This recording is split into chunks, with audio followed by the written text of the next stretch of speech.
7:18 de la mañana, amigos, continuamos en A Tiempo y uno de los temas que también siempre debemos tener en cuenta en nuestra agenda, no para alarmarnos, pero sí para estar pues muy pendientes, tomar las previsiones, es este tema de lo que pasa, por ejemplo, la evolución del COVID-19, otras patologías o nos dirá exactamente otros virus, como es el caso de la gripe aviar. Y por esta razón quisimos contactar vía Zoom, ya está con nosotros a Flor Puyol. Ella es bióloga y viróloga, por supuesto una disciplina muy importante para comprender estas enfermedades que son propias de estos tiempos, las estamos viendo más o uno como podemos decir no conoce mucho, no es especialista en esto, no cree que a lo mejor es más ahorita, a lo mejor fue más en otro momento histórico.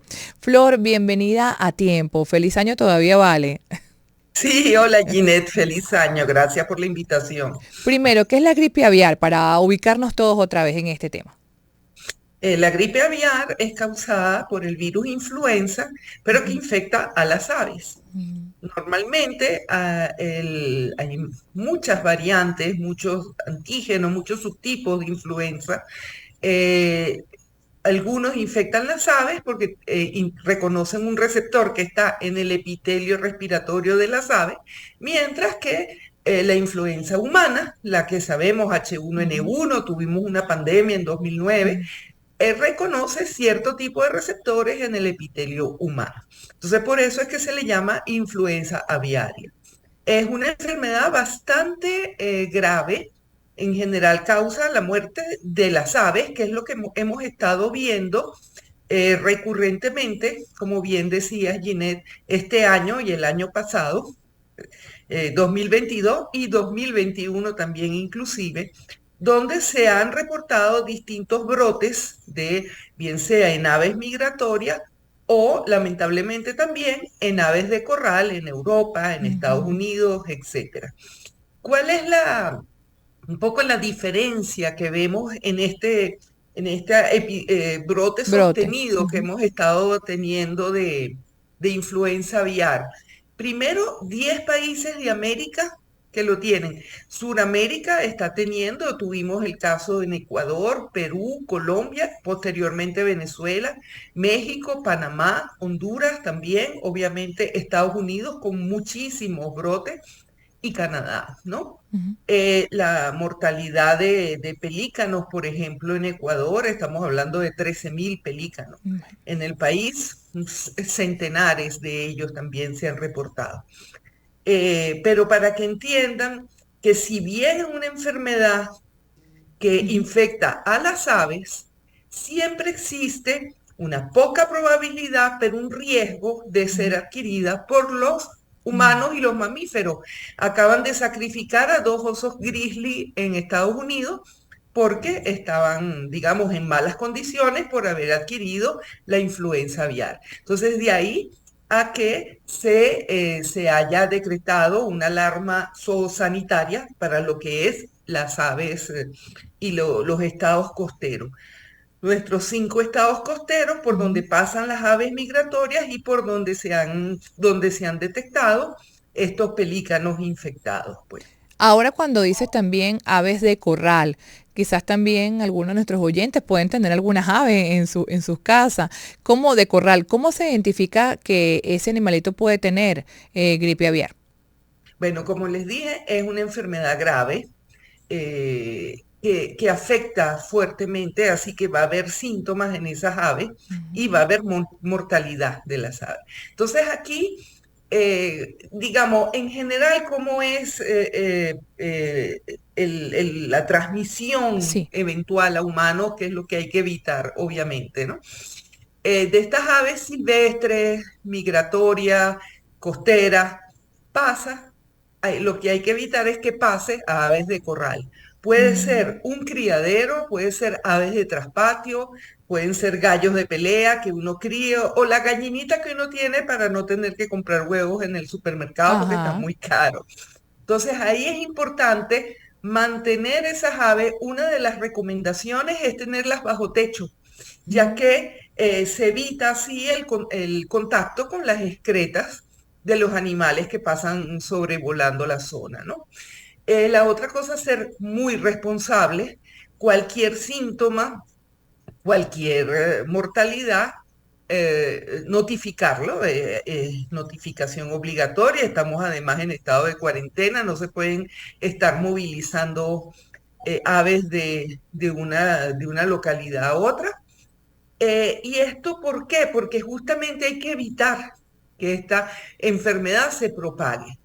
En ese sentido, se entiende que las pérdidas económicas que eso podría Alguna industria, sí. conllevar, pero es un acto de responsabilidad y probablemente se implementen medidas de compensación. Están los mecanismos internacionales para eso, etcétera, en ese caso. Así que es un llamado a ser muy responsable. Después, porque cuando lo tenemos en aves de corral es cuando aumenta la probabilidad de contacto con los humanos. Y entonces ahí es donde puede Claro. ocurrir algún ¿Cómo es caso. ese contagio? ¿Cómo es ese contagio entre el ave y el Es humano? por la vía aerosol, Ah, lo que hemos aprendido del COVID. con SARS-CoV-2, bien sea por contacto aerosol pero también de las excretas, pues. Las excretas de estos animales, recordemos un gallinero, pues, va a Ujú. haber un aleteo de las aves y ese aleteo hace que las excretas sean aerosolizadas y así que podemos tener contacto. Así que en general los casos son personas que han tenido estrecho, o sea, gran contacto con aves o de corral o una mascota, como ocurrió en Ecuador, una niña de Ecuador, que es el primer caso suramericano, pues, de gripe aviar. Ahora, por ejemplo, hablas de 5 estados del país que están en cuarentena. Sí, ¿Nos puedes recordar cuáles sí. son esos estados? La Guaira, Miranda, Anzoátegui, Sucre y Nueva Esparta, que es justamente el canal migratorio, el canal por donde pasan las aves migratorias. Y ahí es Mm. donde se han identificado pelícanos muertos que están siendo monitorizados y diagnosticados para y detectar pues la H5N1, que es lo que se ha detectado Ahora en, sí, sí, esos pelícanos muertos, por ejemplo, llegan a la arena, llegan a las costas, o cómo se hace para tratar después a ese cuerpo, pues, del pelícano, para que Bueno, no hay que haya, incinerarlo, hay ajá. que ahí hay todo un adiestramiento a lo que es el personal del INSAI, Ujú. responsable de la salud animal, así como Protección Civil, que están prestando un apoyo importante, con trajes como los que vemos ahorita en las imágenes, trajes de protección personal, la mascarilla, etcétera, y al ciudadano Ujú. común no acercarse a ninguna ave muerta. Eso es importante, ni Digamos, que lo voy a esto recoger, nada. No. no lo tenemos en Caracas en este momento, Ujú. pero no tentemos el diablo. Si ustedes ven un pajarito muerto en la acera, pues déjenlo ahí y si lo tienen que recoger, pero que sea con distancia y con las medidas de higiene y protección adecuadas. Eso es muy importante. Ahora, ¿qué otro virus está circulando? ¿No? Ya sabemos las diferentes etapas que hemos vivido con el SARS-CoV-2, pero ¿qué otro virus está circulando, por ejemplo, en Venezuela que tenemos que estar alertas? Bueno, digamos, con respecto a los virus respiratorios, Ujú. estamos observando muchos casos de Omicron, Ujú. pero que prácticamente se cursan en casa. Ya la gente, sí, yo sé que tengo Omicron, pero me ha dado leve, etcétera, ¿no? Pero también tenemos casos de otras enfermedades respiratorias que no son Omicron. Algunos han llamado la triple epidemia: influenza, virus respiratorio sincitial y SARS-CoV-2, que en este momento todos los sublinajes de Omicron. Estos sublinajes de Omicron cada vez son más transmisibles. En Estados Unidos está prevaleciendo, está aumentando en prevalencia la XBB.1.5. En Venezuela hemos detectado la XBB.1.2. Pronto probablemente detectemos la .1.5. Es la misma enfermedad, los síntomas son bastante similares, solo que cada vez es más transmisible, porque el virus Mm. se está adaptando a que cada vez tengamos más defensas inmunitarias, y entonces para poder seguir multiplicándose, Él va mutando. Ujú. se seleccionan los virus que puedan evadir cada vez más esa protección, pues. Qué increíble la Eh, naturaleza. Por cierto. Recordemos Ajá. que, el brote internacional ahorita hay que llamarlo Mpox, lo que llamábamos la viruela símica, Ajá. todavía continúa activo en el mundo. Recordemos entonces el llamado de nuevo a protección y a notificar los casos que sean eventuales potenciales, aunque el Ujú. número de casos ha disminuido importantemente en el mundo. Doctora, ¿usted tiene algunas redes, como algún correo donde la gente también puede intercambiar conocimientos con usted, darles algunas alertas si consiguen a lo mejor también algún tipo de foco?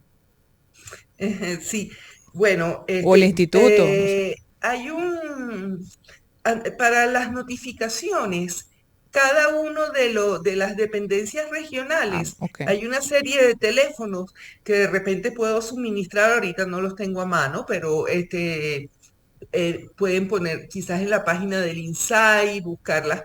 Cada uno de los estados tiene unos teléfonos para A notificaciones. través del En insight, mi, entonces así le dejamos sí, la sí, información sí, a la para la audiencia. notificación, sí. Mi Twitter es @florsi Ujú. con CY al final. Flor CY al final. Bueno, muchísimas gracias, Flor. Bellísimo lugar donde está transmitiendo el Zoom. Bellísimo, se ve bellísimo.